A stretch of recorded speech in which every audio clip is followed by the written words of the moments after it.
The crystal glasses shimmered beneath the bright afternoon sun pouring through the towering windows of the Grand Ashford Ballroom.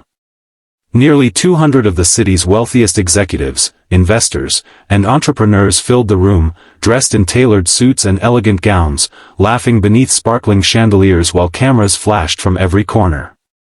Then, in one cruel moment, silence shattered into humiliation. A waiter carrying a tray of expensive red wine stumbled, or so everyone believed, and the entire tray crashed over a quiet man standing alone near the entrance. Deep crimson wine soaked his faded gray suit from shoulder to shoes. Laughter erupted across the ballroom. Phones lifted to capture the embarrassing moment. Some whispered that he clearly didn't belong at an event reserved for the elite. No one imagined that within the next hour, those same people would discover that the man they had mocked controlled the approval of the billion-dollar business deal every executive in that room desperately wanted. Before we continue this unforgettable story, if you believe kindness is more valuable than appearances and that everyone deserves a second chance, please take a moment to like this video, leave a comment, share it with your friends, and subscribe to Heart Kindness Tales. Your support helps us continue bringing emotional stories that remind us to see the humanity in others. The man's name was Adrian Mercer, a 48-year-old entrepreneur whose life had never been defined by luxury despite his extraordinary success. Unlike many billionaires who surrounded themselves with security teams and expensive watches, Adrian preferred simple clothes, drove an aging sedan, and traveled without drawing attention. His company specialized in sustainable infrastructure investments, quietly funding projects that transformed struggling communities while producing enormous returns. His philosophy had always been simple. Respect should be earned through character, not displayed through wealth. Few people recognized Adrian because he rarely appeared in magazines or television interviews. Whenever journalists requested photographs, he politely declined, insisting that attention belonged to the engineers, workers, and families who benefited from his investments rather than himself. This humility made him almost invisible in elite business circles where appearance often mattered more than integrity. The Grand Ashford Charity Investment Gala had attracted the nation's biggest corporate leaders. Officially, the event celebrated innovation and philanthropy, but everyone knew the true reason for attending. Meridian Holdings was seeking final approval for a $1 billion infrastructure partnership, and Adrian's private investment group owned the deciding stake. Most executives expected Adrian to arrive later aboard a luxury limousine surrounded by assistants. Instead, he had quietly entered through the main doors after parking his own car several blocks away. Earlier that afternoon, Adrian had stopped to help an elderly man whose wheelchair had become stuck near a sidewalk construction site. By the time he finished assisting the stranger and making sure he reached safety, his jacket had gathered dust and his polished shoes carried faint scratches. He smiled anyway, believing there was never a wrong time to help another human being. As Adrian entered the ballroom, few people acknowledged him.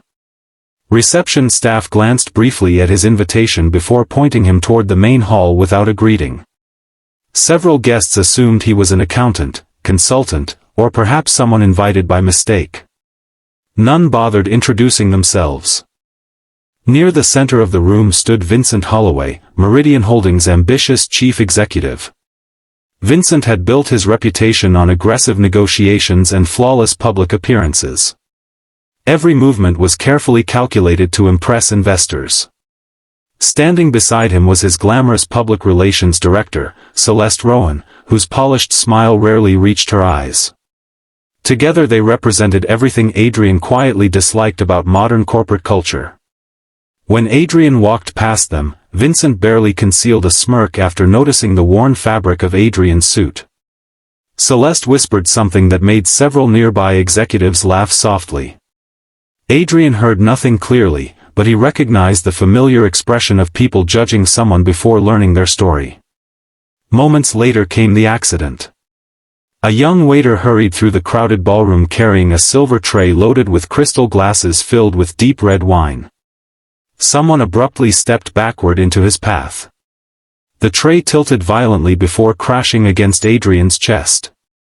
Wine splashed across his face, jacket, trousers, and shoes while shattered glass scattered across the marble floor. The room froze for only a heartbeat before scattered laughter spread like wildfire. Some guests covered their mouths while recording videos. Others openly laughed as Adrian stood motionless, soaked and stained. Instead of helping, Vincent casually remarked loud enough for nearby guests to hear that perhaps invitations should include a dress code people could actually afford. More laughter followed. Celeste offered Adrian a napkin with exaggerated pity before walking away without waiting for him to accept it. The young waiter, whose name was Noah Ellis, looked horrified. Barely 22 years old and working 2 jobs to support his widowed mother, Noah immediately knelt to apologize while trembling with fear. Adrian gently helped him stand, reassuring him that accidents happened and asking whether he had been injured by the broken glass.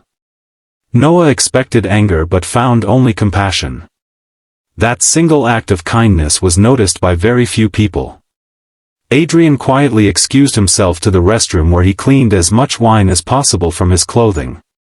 Looking into the mirror, he sighed not because his suit was ruined but because the afternoon had revealed exactly how easily successful people forgot basic human decency.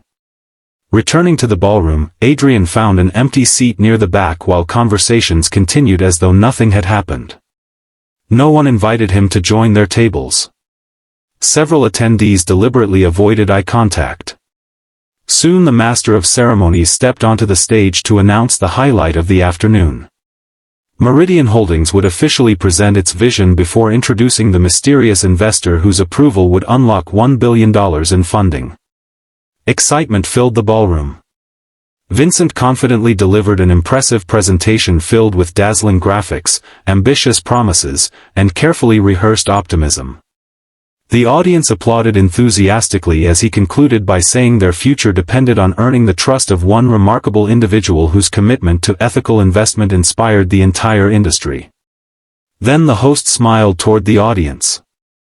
"Everyone, please welcome the founder of Mercer Global Investments, Mr. Adrian Mercer." Silence crashed across the ballroom harder than the shattered wine glasses earlier. Every face slowly turned toward the quiet man sitting alone near the back. Adrian calmly stood. The same stained gray suit remained covered with dried crimson streaks. No cameras flashed now. No laughter remained. Vincent's confident smile disappeared completely. Celeste's face turned pale. Several executives who had ignored Adrian suddenly straightened in their seats, realizing they had spent the afternoon dismissing the very person holding their future. Adrian walked toward the stage with steady steps. The room remained painfully silent except for the sound of his shoes crossing the marble floor. Accepting the microphone, Adrian looked across the audience without anger. His expression carried sadness more than resentment. He spoke about his childhood in a small town where his father repaired farm equipment and his mother worked as a school librarian. They had taught him that respect was the only currency that never lost value.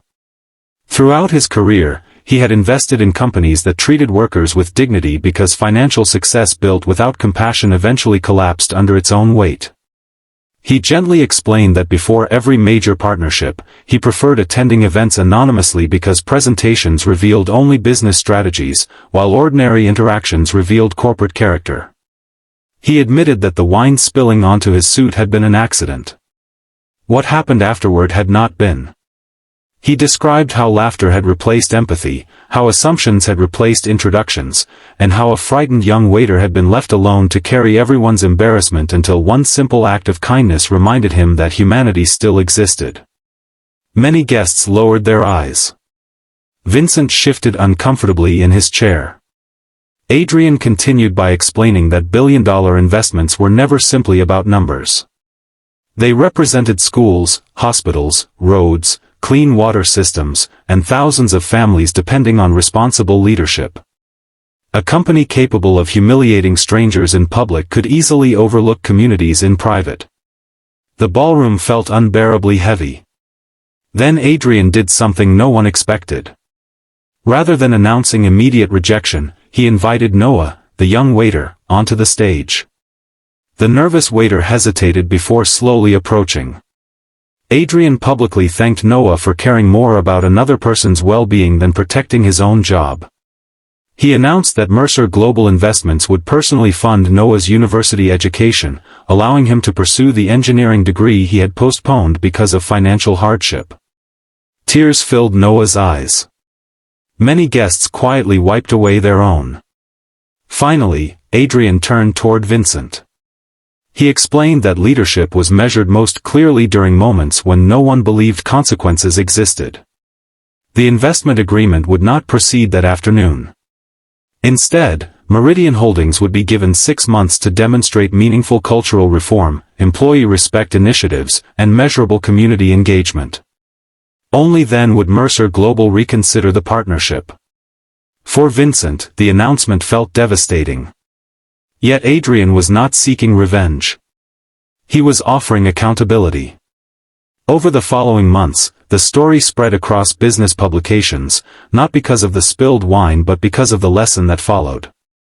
Companies across the country began reviewing workplace culture, customer treatment, and leadership ethics. Managers who once ignored junior employees started listening. Executives who chased profit above everything else slowly realized that reputation could not be purchased after compassion had been lost. Vincent himself experienced profound change. Public embarrassment forced him to confront years of arrogance.